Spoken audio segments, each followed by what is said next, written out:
Siaran langsung, dialog luar studio Radio Republik Indonesia Ranai. Selamat mengikuti.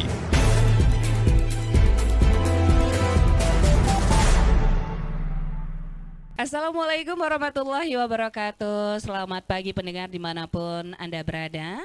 Alhamdulillah pagi ini berjumpa kembali di acara dialog interaktif bersama Kantor Imigrasi Kelas 2 TPI Ranai. Pagi ini kita berbeda ya. Pagi ini kita tidak di dalam studio, tapi di luar studio, di Pantai Teluk Selahang. Tentunya cuaca di sini luar biasa indahnya, panasnya luar biasa, tapi hati jangan panas, tetap dingin ya. Pendengar dimanapun Anda berada, pagi ini, pagi Kamis tanggal 28 Juli 2022, tema kita adalah, dialog tema kita hari ini adalah visa dan izin tinggal di Indonesia. Bagaimana izinnya, bagaimana cara membuat visa, dan apa undang-undang terbaru, peraturan-peraturan terbaru. Nanti kita bertanya dengan narasumber kita. Ada Kepala Kantor Imigrasi Kelas 2 TPI Ranai. Selamat pagi Bapak Gelora Nusantara. Pagi Bu Elmi. Pagi, sehat ya Pak? Sehat. Semangat ya Pak cuaca kita hari ini? Iya nih, semangat ini, cuacanya cerah dan kita ada di tempat di luar ini, di tepi pantai menikmati alam juga ya. Iya, luar biasa ya Pak ya. Iya. Kemudian ada Kepala Seksi Lalu Lintas dan Izin Tinggal Keimigrasian. Selamat pagi Bapak Teddy Wibisono. Selamat pagi Mbak. Sehat Bapak? Alhamdulillah sehat Mbak. Hari ini cerah ya Pak? Cerah Mbak. Cerah, seperti cuaca, cerahnya luar biasa. Pendengar dimanapun Anda berada, nanti Anda juga bisa bergabung bersama kami, ingin bertanya-tanya dengan narasumber kami tentang visa dan izin tinggal di Indonesia. Anda bisa bergabung di 0811 7033 669. Tentunya kita langsung saja bertanya dengan Bapak Gelora Nusantara. Beliau adalah Kepala Kantor Imigrasi Kelas 2 TPI Ranai. Pak, kita ini agak beralih dulu ke paspor Pak. Boleh Pak? Boleh. Memang tema kita hari ini visa dan tempat tinggal. Tapi kita agak-agak beralih dulu sedikit. Pak, ini saya baca kemarin tuh Pak, ada namanya paspor masuk desa. Itu apa sih Pak, program apa? Terbaru atau sudah lama itu Pak? Ya, izin menjelaskan sedikit ya, ini terkait dengan paspor masuk desa. Itu Mbak Eminya bacanya di media massa ya, atau di media sosial ya? Di media terpercaya. Terpercaya. Iya, karena itu terjadi di Polopo kalau nggak salah, di imigrasi ya, Polopo. Betul. Jadi izin kami menjelaskan bahwa kalau kami melihat yang diberitakan di imigrasi Palopo bahwa paspor masuk desa ya, paspor masuk desa itu sebenarnya adalah program yang yang didesain khusus di wilayah Palopo, tapi dasar dari program itu adalah Easy Paspor. Easy Paspor. Iya, Easy Paspor. Yang sering saya baca tiap pagi ya. Iya, Easy Paspor itu program utamanya dari Direktorat Jenderal Imigrasi bahwa jemput bola atau reach out penerbitan paspor secara kolektif di luar kantor imigrasi. Jadi ini program intinya adalah Easy Paspor, dan setiap kantor imigrasi itu biasanya menggunakan program ini baru melihat apa nih kebutuhan dari kantor atau wilayah kita secara spesifik, baru kita modifikasi sedikit, baru ya terserah apakah mau dinamakan baru ataupun mau dinamakan tetap Easy Paspor. Tapi program intinya adalah Easy Paspor, reach out. Kita di kantor imigrasi Ranai juga ada ya, kita Easy Paspor itu kita namakan lepas laut gitu. Jadi itu sebenarnya hanya penamaan, tapi kita tetap di dalam deskripsinya bahwa itu adalah program Easy Paspor. Kita reach out keluar untuk melayani masyarakat yang membutuhkan paspor yang tidak dapat atau tidak sempat datang ke kantor imigrasi. Seperti itu kira-kira. Iya, sebenarnya memang program Easy Paspor. Easy Paspor. Cuma diubah-ubah sedikit. Iya, supaya menarik ya, Pak? Mungkin tidak supaya menarik juga, tapi mungkin karena itu ada unsur-unsur kebutuhan lokal yang terpaksa diakomodir, baru dinamakan ya baru lah gitu, biar lebih catchy juga. Iya, betul. Kalau di Natuna Bapak mau bikin kece-kece juga seperti Sudah sebenarnya kita namanya itu lepas laut apa tuh layanan easy paspor antar pulau. Antar pulau. Jadi kita ini di sini karena di sini wilayahnya kepulauan, kalau kita melayaninya kita yang menawarkan sama camat-camat di pulau-pulau terluar kita mau dilayani nggak? Kalau mau dilayani kami mau datang tanggal segini, kumpulkan orangnya gitu. Jadi kalau di Easy Paspor itu kan masyarakat yang bermohon kepada kami. Tapi ini kami balik, jadi itu sesuai kebutuhan. Kami yang menawarkan, kami mau datang tanggal segini di pulau ini, misalnya di camat ini. Silakan dikumpulkan, kalau misalnya ada orangnya, nanti kami akan datang. Tapi kalau tidak ada, ya kami akan cari pulau yang lain-lain gitu. Jadi memang itu dimodifikasi sesuai dengan kebutuhan dan memang apa yang terjadi situasi kondisi di lapangan gitu. Iya, Easy Paspor. kebutuhan ya Pak Iya, ya. Pak Teddy, mungkin ingin menambahkan Pak Teddy. Ini kan ada Easy Paspor jemput bola gitu kata Pak Kepala tadi ya. Ini sudah berlangsung atau sudah banyak yang sudah ini? Apakah imigrasi sudah terjun langsung gitu Pak? Sudah melakukan Easy ini? Ya, alhamdulillah Mbak, sejak dari tahun kemarin Mbak, kita ada beberapa instansi yang sudah melaksanakan itu. Di situ ada pengadilan negeri, kemudian ada pengadilan agama, kemudian ada kantor BMKG. Dan untuk di tahun ini kita melaksanakan ada di Pulau Sedanau. Dan itu antusias masyarakatnya sangat besar, yang tadinya kami prediksi mungkin sekitar 20-30 orang. Akhirnya pada saat kita on the spot, ada penambahan Bu, jadi ada 2 kali lipat, ya kurang lebih 66 orang yang kita layani di Pulau Sedanau. Dan itu pun mereka masih menanyakan lagi Bu, kapan Pak ada program seperti ini lagi? Nanti kami kumpulin lagi warga agar bisa membuat paspor di sini. Karena kan mempermudah masyarakat gitu Bu, karena selama ini mereka untuk ke Ranai pun perlu biaya. Nah, perlu biaya, perlu waktu, apalagi kalau kita ada program lepas laut ini, kita yang mendatangi, kita yang menjemput bola, nah itu untuk mempermudah masyarakat lagi Bu, begitu Bu. Iya, itu berapa hari proses pembuatannya Pak? Untuk pembuatannya 1 hari aja Bu, foto di situ, tapi sebelumnya gini Bu, mungkin kita sampaikan, karena kita membawa mobile unit Bu. Iya. Jadi mobile unit itu ya alat portable yang kita bawa. Di situ kita hanya bisa untuk memfoto dan mengambil data biometrik warga kita Bu. Jadi sebelumnya itu orang-orang itu harus mendaftarkan dulu berapa orang dan kita input dulu Bu di kantor Bu sebelum keberangkatan. Jadi data-data itu orang sudah kirim Pak? Sudah Bu, sehari sebelumnya itu atau 2 hari sebelumnya sudah kirim ke kami. Kemudian kami input. Nanti kita bawa mobile unit tersebut ke pulau itu, nanti kita bisa langsung ambilkan foto dan biometriknya Bu. Jadi pada saat di on the spot itu hanya pengambilan foto dan biometrik Bu. Jadi begitu Bu. Ya, pengambilan fisiknya ya, misalnya biometrik, misalnya foto-foto, sidik jari iya, Bu. gitu. Jadi Pak Kepala Imigrasi, jadi itu Bapak bekerja sama dengan misalnya kecamatan, Pak Camatnya, Pak Kadesnya, mungkin Pak RT-nya juga bisa kerjasama ya Pak ya untuk membuat Easy Paspor ini? Pada intinya kita tidak membatasi, komunitas pun bahkan bukan RT nih, komunitas. Misalnya nih ada di sini komunitas sepeda nih, ya kan? Iya. Misalnya kami mau bikin acara nih Pak, sekaligus lah bikin dilayani kami paspor, silakan mendaftar. Nanti kirimkan secara elektronik itu permohonan berkas-berkas paspornya dikirim kepada kita via elektronik aja, via email ataupun via WhatsApp. Nanti kita proses. Nanti pada hari pelayanannya kami datang ke sana untuk mengambil foto dan sidik jari. Nah, jadi tidak mesti harus ketua RT, camat atau pejabat, enggak.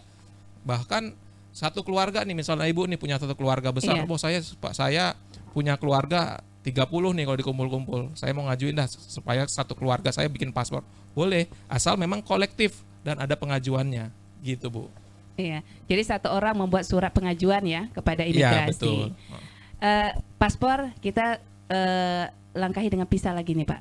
Ya, Paspor sudah nih ya. Siap. Kalau mau tanya silakan pendengar ya ingin bergabung bersama kami di 081170 33669. Kita beralih ke visa lagi. Pak Kepala nih, visa dan paspor itu apa bedanya Pak? Jadi kalau paspor itu kan mungkin banyak orang yang tidak tak paham ya perbedaannya, ini kita jelaskan. Paspor itu adalah dokumen yang yang menerangkan diri kita ini warga negara apa. Baru di dalamnya situ nanti ada halaman-halaman yang akan diterapkan sebagai izin-izin perjalanan kita. Sementara visa itu adalah surat izin yang diberikan oleh negara yang akan kita masuki. Jadi kalau kita mau masuk ke suatu negara, misalnya ke Amerika, kita mau masuk ke negara Amerika, kita harus punya paspor dong, karena kita akan berpergian ke luar negeri. Baru kita mau masuk ke Amerika, kita harus minta izin dulu sama pemerintah Amerika. Saya mau masuk nih, gitu kan? Apa buktinya mereka memberi izin? Izinnya adalah visa itu, surat persetujuan untuk masuk. Nah, itu nanti visa itu ada yang ditempelkan di paspor ataupun ada yang berbentuk elektronik visa. Jadi dia hanya dikirimkan surat saja, gitu. Jadi memang kalau paspor itu pemerintah kita yang terbitkan. Tapi kalau kita mau ke luar negeri, kita harus mengajukan visa itu kepada negara yang akan kita tuju, gitu. Jadi itu adalah satu dalam proses perjalanan ke luar negeri, ada paspor, ada visa. Begitu juga ada orang luar negeri mau masuk ke sini, paspornya mereka terbitkan di negaranya, visanya kalau mau masuk ke Indonesia, visanya ke kita bermohon kepada pemerintah Indonesia melalui Direktorat Jenderal Imigrasi. Kira-kira begitu. Yang jelas harus punya paspor kalau ingin membuat visa. Ya, tentu. Iya, karena paspor itu dokumen kita mengatakan bahwa kita warga negara Indonesia. Iya. Visa itu tergantung kebijakan kedutaan negara tersebut ya Pak. Betul. Bisa mau ke Belanda, ke Amerika, kemana itu kebijakan negara tersebut. Bahkan ada yang negara yang tidak membutuhkan visa kan. Itu negaranya seperti apa Pak? Seperti di Indonesia ini kita memberikan saat ini di aturan yang terbaru, kita memberikan bebas visa bagi negara-negara yang resiprokal ataupun saling memberikan visa, timbal balik, saling memberikan kebebasan visa. Saat ini ada 9 negara yang memberikan bebas visa kepada kita melalui perjanjian ASEAN ya, negara-negara ASEAN semuanya itu kan ada perjanjian bahwa kita bebas visa di antara negara ASEAN. Itu yang kita berikan saat ini, ada 9 negara. Jadi kita ketika untuk berkunjung biasa ke negara-negara ASEAN seperti Singapura, Malaysia, Vietnam, dan sampai Kamboja dan segala macam, itu kita tidak perlu mengajukan visa kalau hanya untuk kunjungan biasa atau wisata. Tapi kalau untuk keperluan-keperluan yang lain seperti bekerja, ingin tinggal lama di sana, tentu harus memiliki visa. Gitu. Jadi visa itu bisa di waive juga atau bisa tidak diperlukan juga. Tapi tidak semua negara. Jadi itu dia. Jadi kalau di masalah kekuatan paspor, seperti ada orang bilang itu negara yang paling banyak menerima bebas visa itu paspor yang paling kuat. Itu kan ceritanya begitu ya. Iya, ada ceritanya seperti itu. Iya, Pak Teddy ingin menambahkan, silakan Pak Teddy. Mungkin ada aturan terbaru untuk membuat visa ataupun paspor, Pak? Ya mungkin saya menambahkan sedikit, Mbak. Jadi kita sebagai warga negara yang akan berpergian ke luar negeri, setidaknya kita harus melek peraturan negara mana yang akan kita tuju, mau misalnya ke ASEAN atau mau ke Eropa atau mau ke Amerika, kita pun harus tahu apa aja aturannya yang terkait visa itu tadi, Mbak. Jadi perlukah negara-negara tersebut untuk kita mengajukan visa atau tidak? Karena tiap negara itu berbeda-beda kebijakannya, berbeda-beda peraturannya. Jadi kita memang harus mengetahui syarat-syaratnya untuk memasuki suatu negara itu. Dan untuk peraturan yang terbaru ini kemarin baru terbit kemudahan keimigrasian, Mbak, selama masa pandemi. Jadi ada penambahan beberapa negara terkait visa on arrival atau visa kunjungan saat kedatangan. Jadi kita memudahkan warga negara asing yang datang ke kita, ada 75 negara di situ, Mbak. Jadi kita menyediakan tempat, jadi mudah, Mbak. Warga negara asing datang ke Indonesia ini paling mudah lah. Beda dengan negara-negara lain yang harus mendatangi kedutaan. Nah, kalau di kita ini, orang asing itu dengan subjek negara tertentu tadi yang 75 negara, bisa langsung datang ke pelabuhan atau bandara yang ditunjuk oleh pemerintah, dan dia bisa membeli visa di situ. Jadi di pelabuhan atau bandara itu memang sudah disediakan tempat, nanti ada petugasnya sendiri yang ditunjuk untuk mengeluarkan visa on arrival itu. Jadi namanya visa kunjungan saat kedatangan. Nanti dia beli di situ, dia bisa mengajukan, kemudian nanti oleh petugas imigrasi diterakan, Mbak. Diterakan izin tinggalnya juga. Begitu. Iya. Ini kan ada visa dan izin tinggal. Maksudnya itu seperti apa, Bapak? Izin tinggal itu, misalnya visa izin tinggal itu berapa lama, atau ada juga visa kunjungan, itu apa bedanya gitu? Jadi saya bagi dulu, Mbak, ya, visa dan izin tinggal.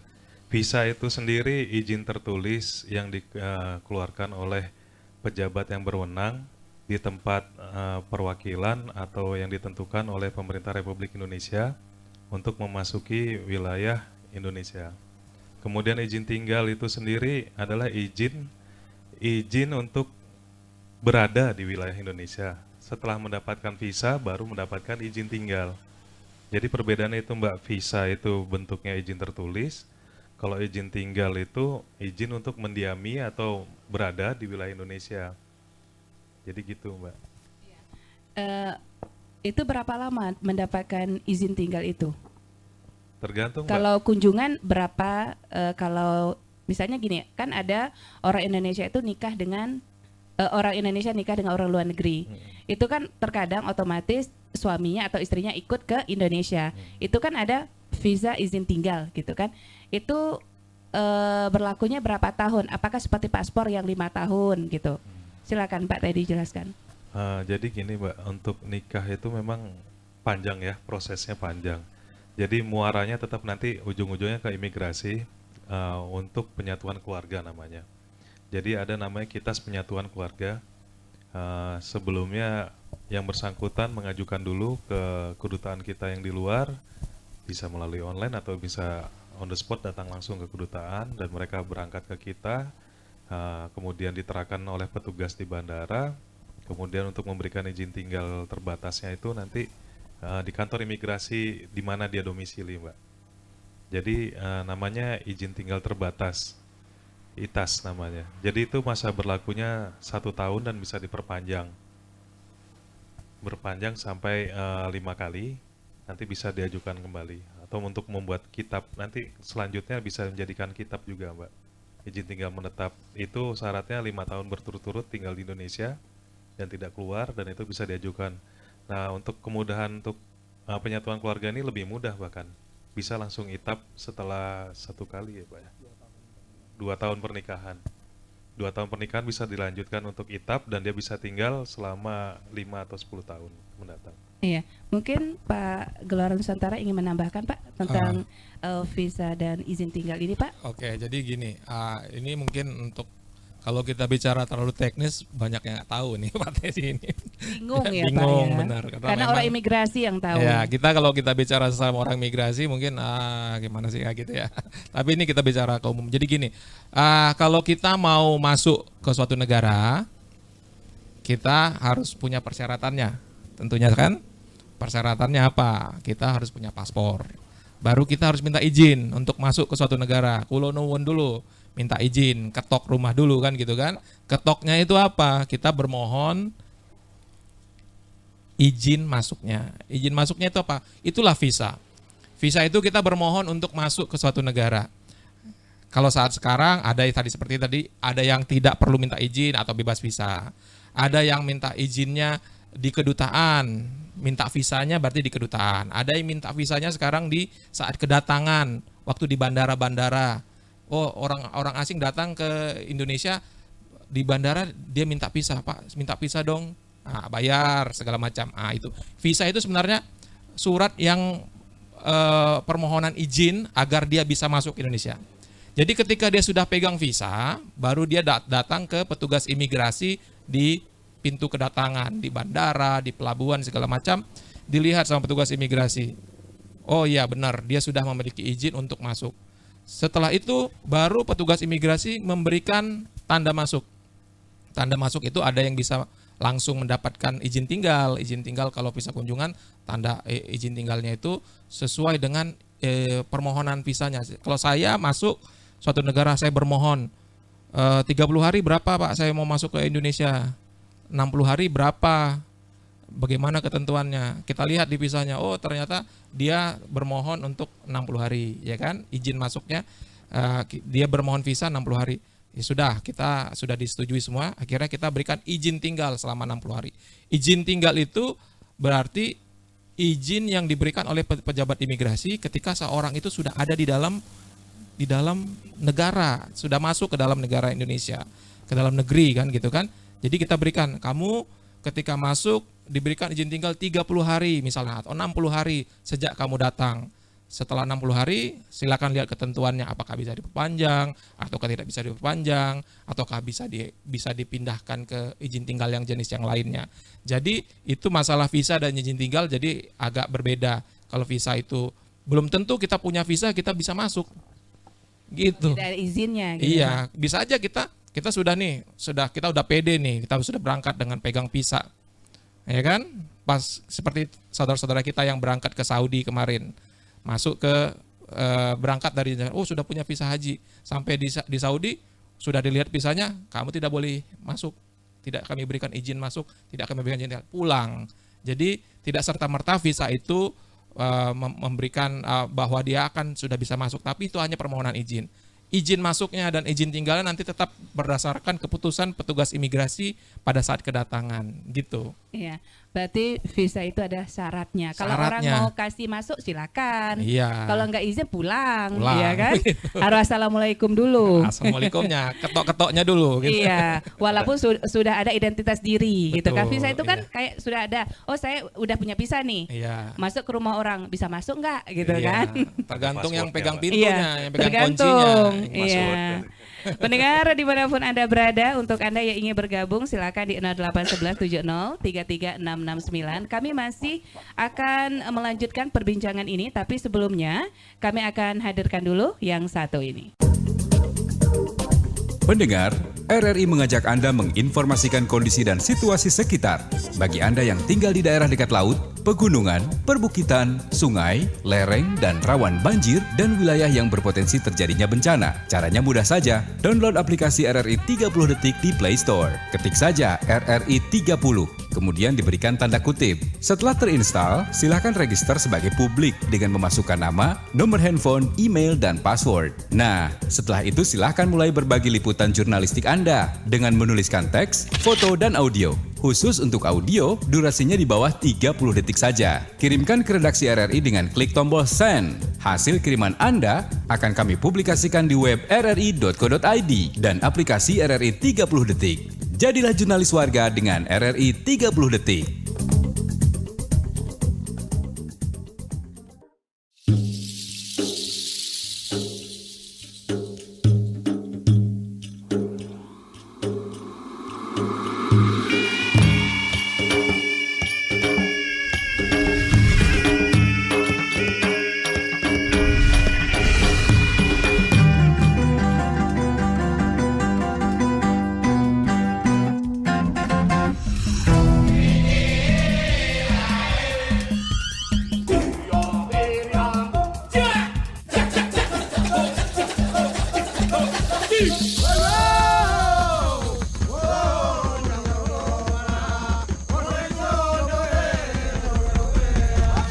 RRI Net, radio visual, tonton yang Anda dengar. Anda masih bersama kami dalam siaran langsung dialog luar studio Radio Republik Indonesia Ranai.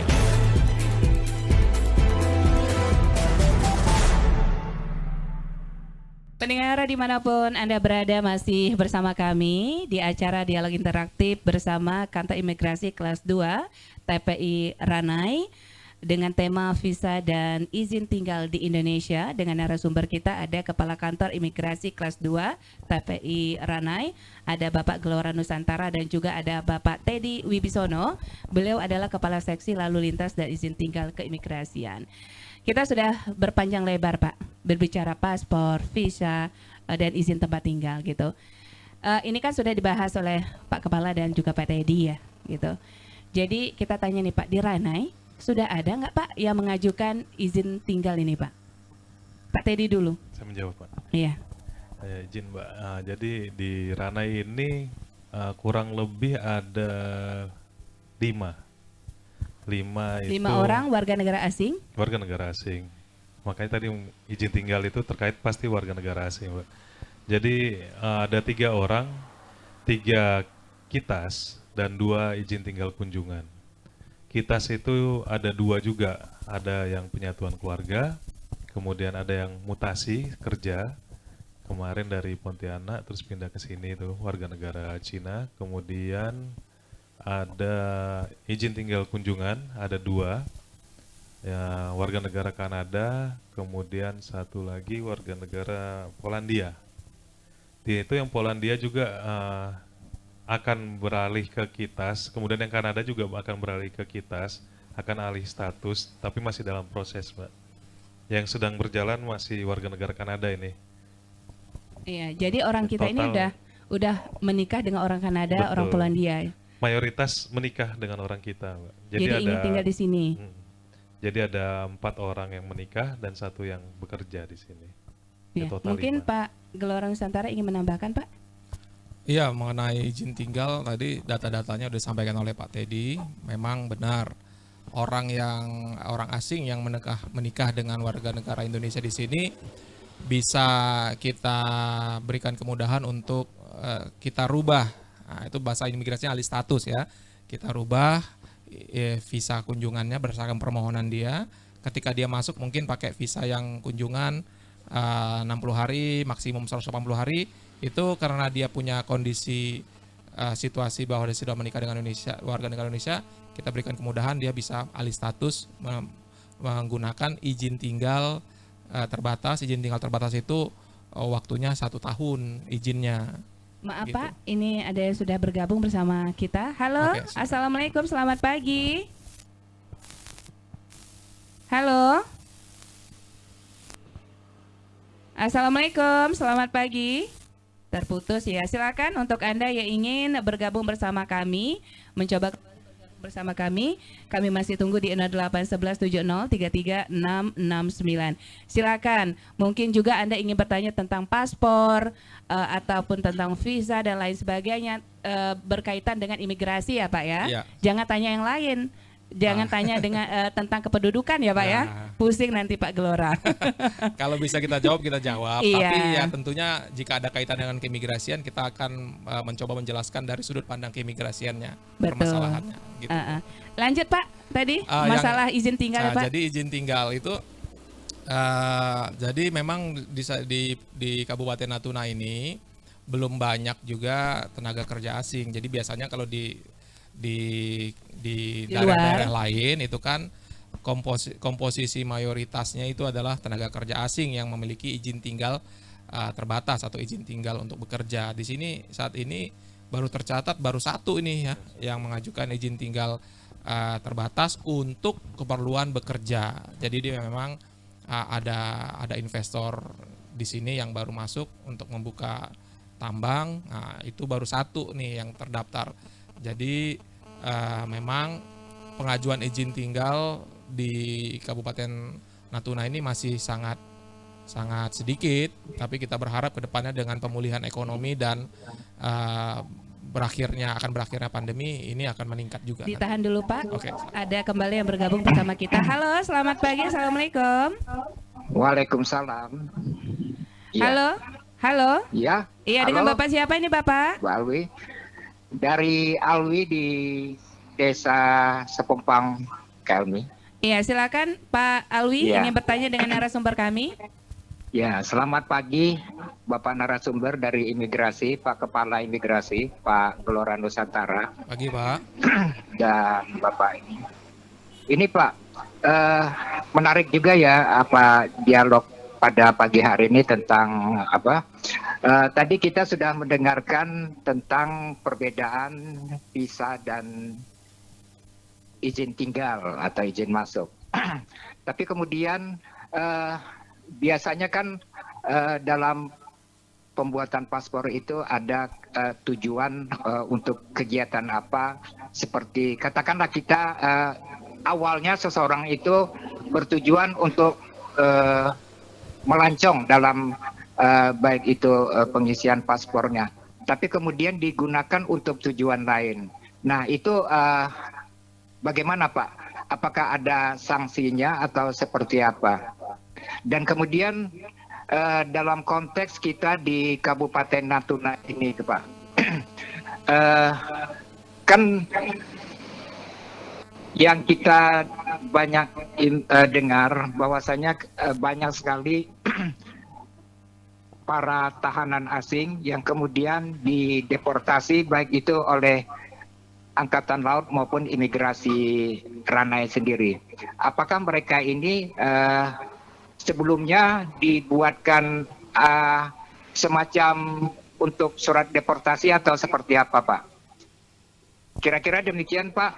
Pertanyaan saya. Terima kasih. Assalamualaikum warahmatullahi wabarakatuh. Waalaikumsalam warahmatullahi wabarakatuh. Terima kasih Pak Alwi. Ini sepertinya Pak Alwi bukan tanya tentang visa, tapi tentang paspor, Pak. Ya nggak apa-apa juga. Ya nggak apa-apa. Kata Bapak terserah yang Iya. menyangkut imigrasi, paspor atau yang lainnya. Terus menyangkut tentang yang itu Pak, warga negara asing yang tinggal di kantor Bapak, Pak. Oke. Itu gimana tanggapan Mas? Oke, ini Silakan. kita jelaskan satu-satu nih pertanyaannya. Izin ya. Jadi pertanyaan yang pertama tadi terkait dengan kalau kita bikin paspor pertama kali ditanya nih, mau bikin paspor buat apa Pak? Gitu kan? Ya kan? Oh saya mau melancong. Oke. Setelah itu Bapak pergi melancong, berikutnya paspor kan berlaku 5 tahun. Habis itu Bapak mau pergi yang buat yang lainnya ya kan, seperti Iya, mau bekerja ibadah mungkin, atau Pak. mau bekerja segala macam. Jadi gini Pak, paspor itu pada intinya paspor Indonesia itu bisa dipakai untuk keperluan apa aja. Kita nanya pertama itu sebenarnya hanya profiling Bapak ini benar-benar butuh nggak sih paspor ini? Gitu. Baru kalau memang butuh, Bapak paham nggak sih sebenarnya aturannya apa? Kalau Bapak mau melancong, oke lah, peraturannya tidak terlalu berat gitu kan. Tapi kalau Bapak mau bekerja, kita perlu mintakan kepada Bapak, apakah Bapak sudah tahu persyaratan untuk bekerja di luar negeri? Ada beberapa institusi yang terkait di situ seperti misalnya BNP 2 TKI, Dinas Tenaga Kerja dan segala macamnya. Itu mereka juga harus tahu gitu loh bahwa Bapak akan bekerja di luar negeri. Tapi bukan berarti paspor itu ketika kita berikan pertama untuk melancong tidak bisa untuk bekerja. Ya silakan, tapi ketika Bapak mau bekerja, tolong Bapak koordinasi dengan instansi yang terkait dengan bagaimana Bapak bisa bekerja di luar negeri. Jangan sampai nanti Bapak tidak terlindungi di luar. Jadi ketika berangkat, oh saya mau bekerja nih karena sudah punya paspor, sampai di sana ditipu ataupun nanti dipekerjakan secara paksa, gaji tidak dibayar, tidak diketahui oleh instansi seperti BNP 2 PMI ya sekarang ya, ataupun Dinas Tenaga Kerja. Akhirnya Bapak sebagai tenaga kerja Indonesia di sana tidak terlindungi hak-hak dan yang hak-hak secara pekerjaan dan juga keselamatan dirinya tidak terlindungi di luar negeri. Jadi itu sebenarnya masalah perlindungan saja. Tapi kalau paspor itu kalau sudah berlaku ya silakan dipakai untuk apa saja secara bertanggung jawab itu. Nah, jadi jangan sampai memang niatnya dipakai untuk yang tidak-tidak gitu, tapi silakan pakai karena kita memegang paspor, kita bawa nama baik Indonesia ke luar negeri, bukan saja kita kita bawa itu paspor itu lambangnya Garuda Pancasila NKRI kan, kita bawa ke luar negeri. Nah, itu yang kita pertanggungjawabkan keluar bahwa kita harus bertanggung jawab menggunakan dokumen negara.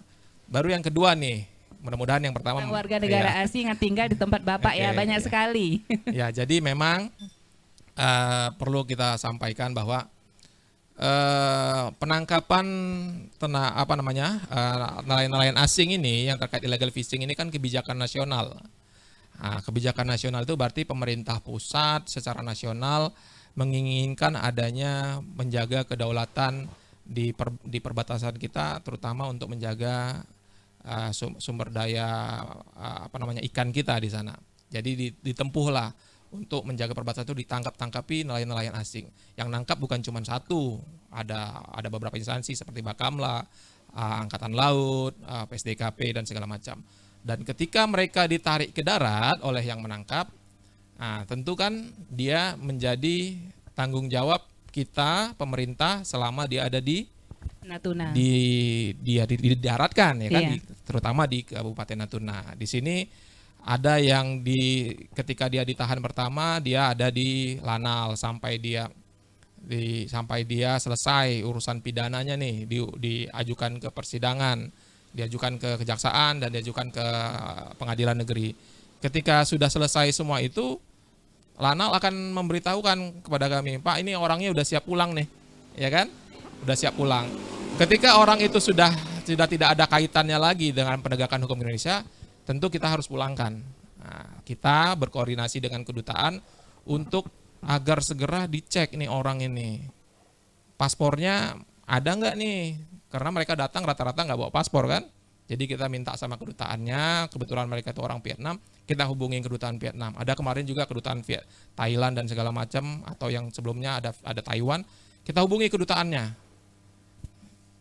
Kita berikan data-datanya, mereka ngecek dulu ke negaranya di sana, benar nggak ini warga negaranya, jangan-jangan bukan warga negara Vietnam gitu kan, dicek dulu. Habis itu setelah selesai dicek, baru diterbitkan paspor. Paspor itu diberikan kepada kita, baru kita nanti proses untuk tindakan administratif keimigrasian ataupun bagaimana kita mengusirnya.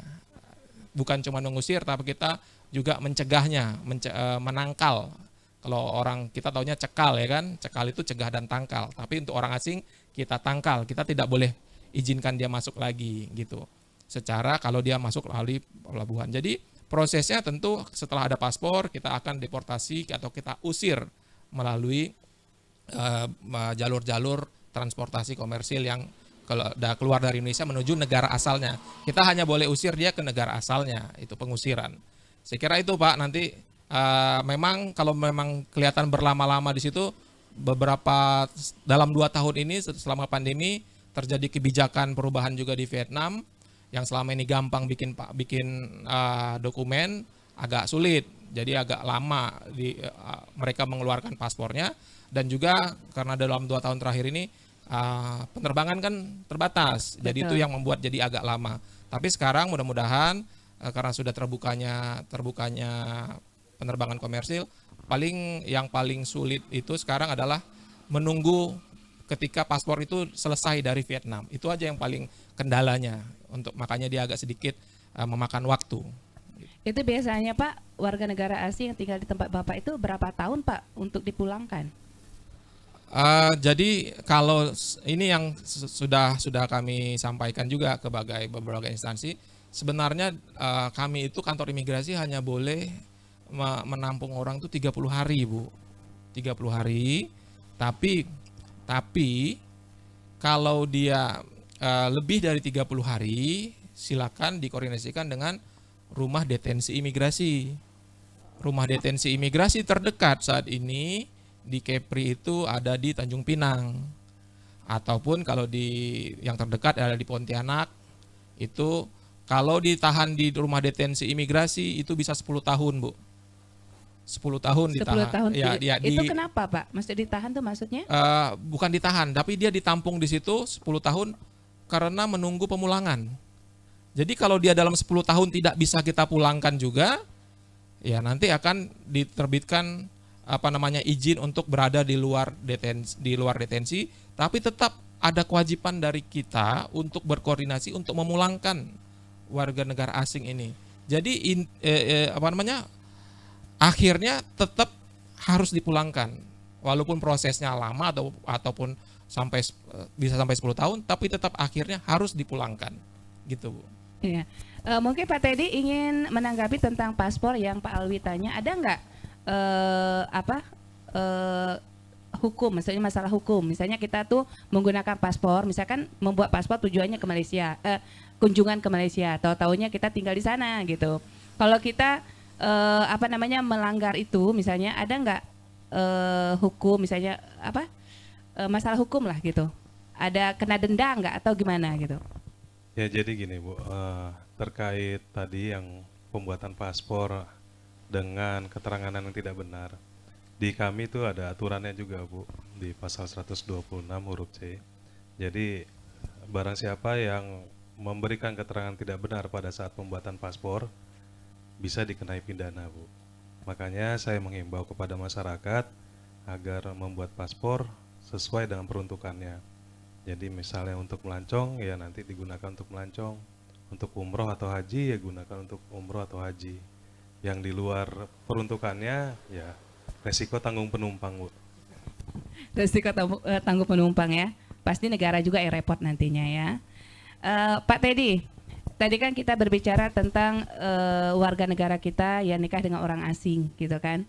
Jadi itu kan pasti ada keturunannya Pak. Itu bagaimana Pak? Anak-anaknya, nasib anaknya, apakah ikut warga negara orang tuanya yang Indonesia atau orang tuanya yang luar negeri gitu Pak? Iya Bu, jadi gini Bu, dari negara kita Indonesia ini menganut yang namanya ius sanguis, jadi namanya berdasarkan keturunan. Jadi anak lahir dari perkawinan campur itu pasti mengikuti keturunan dari ayah atau ibunya yang warga Indonesia, udah pasti itu Bu.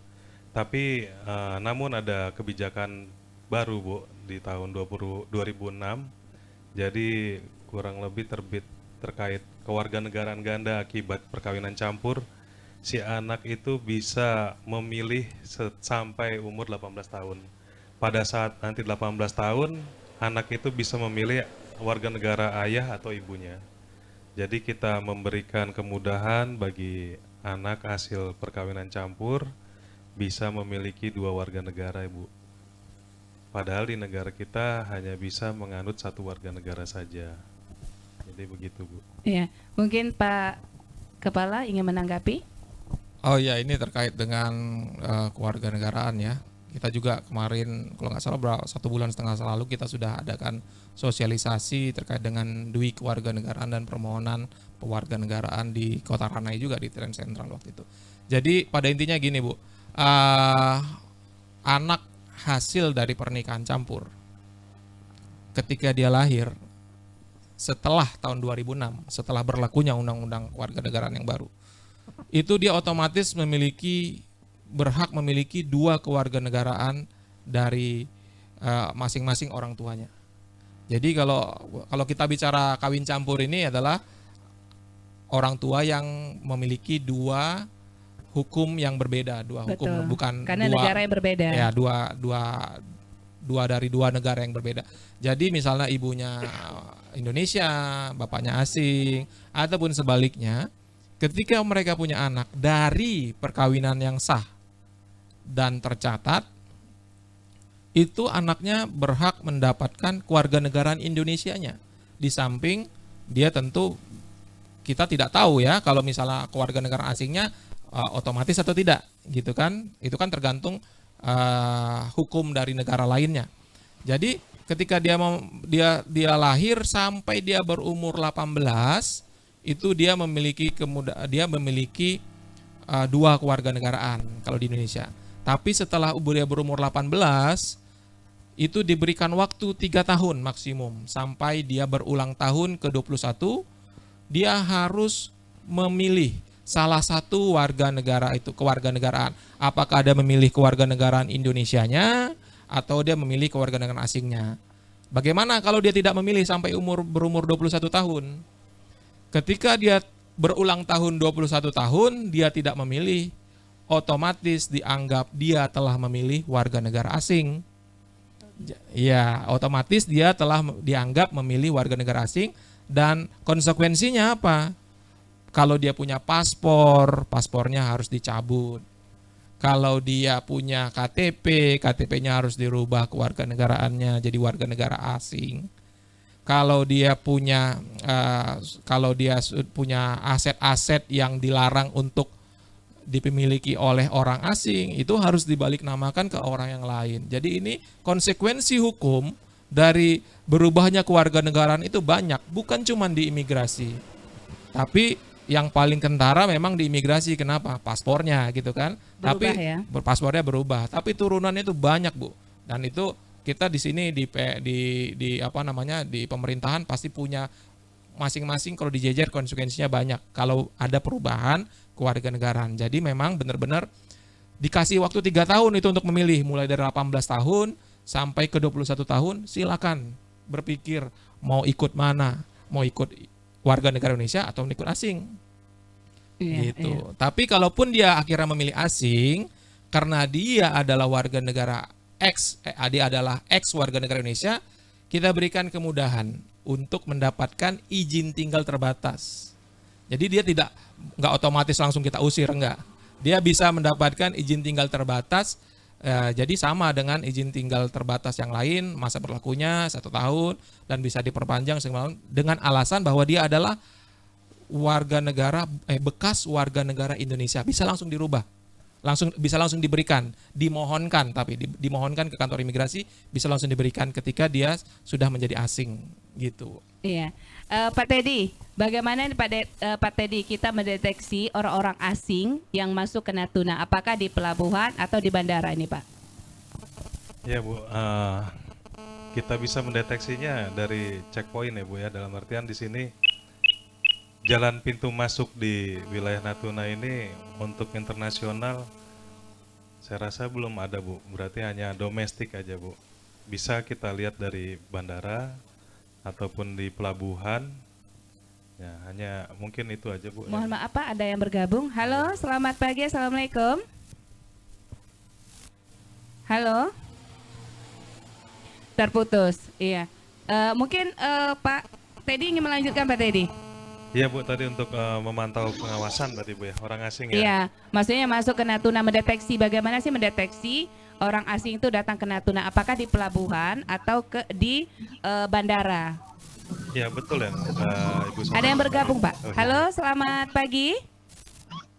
Halo, selamat pagi. Assalamualaikum. Waalaikumsalam. Dengan siapa ini Bapak? Dengan Roni di Ranai, Bu. Iya, silakan Pak Roni ingin bertanya dengan narasumber kami Bapak, silakan. Ya, saya langsung saja Pak ingin bertanya nih mengenai izin visa tadi Pak. Itu kan ada visa kunjungan, ada visa untuk bekerja ya kan Pak ya?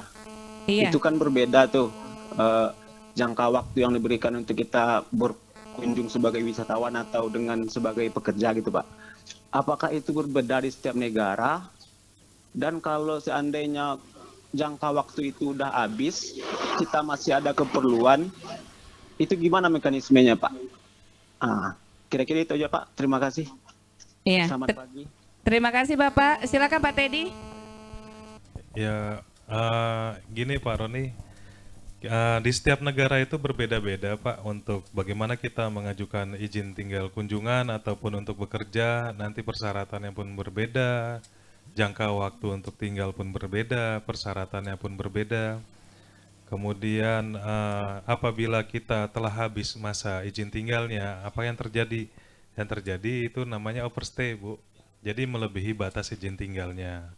Dan itu pasti dikenai denda atau tindakan administrasi yang disesuaikan dari masing-masing negara Bu, kebijakan masing-masing negara.